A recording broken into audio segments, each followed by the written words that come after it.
Fox News alert: a former director of security for the Senate Intelligence Committee is expected in court this hour. He's accused of leaking confidential information to the media. James Wolfe was indicted on 3 counts of lying to FBI investigators about his contacts with reporters. Doug McKelway is in Washington with this story. Doug. Hi, Dana. We've heard for months now how the Department of Justice has been leery of turning over documents to congressional committees. Well, today's indictment might partly help to explain why. 57-year-old James Wolfe was the first recipient, the sole protector of all classified documents sent to the Senate Intelligence Committee.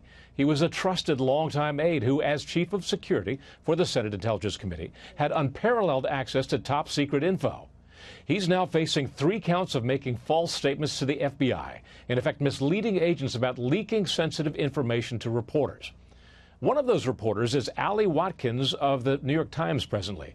In February, the Department of Justice notified her in writing that as a part of a leak investigation, it had obtained her phone and email records, the first such intrusion we know of under the Trump administration. The indictment also alleges that Watkins was dating Wolfe at the time she was covering the Intelligence Committee, and that the two exchanged encrypted messages through WhatsApp app and other software.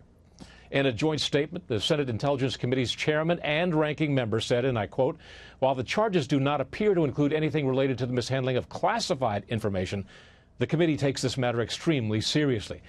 It said that it is cooperating with the DOJ in this matter, and DOJ's intrusion into reporters' data sets up a clash now between secrecy and the First Amendment. The Reporters Committee for Freedom of the Press said today, quote, "Seizing a journalist's records sends a terrible message to the public. It should never be considered except as the last resort."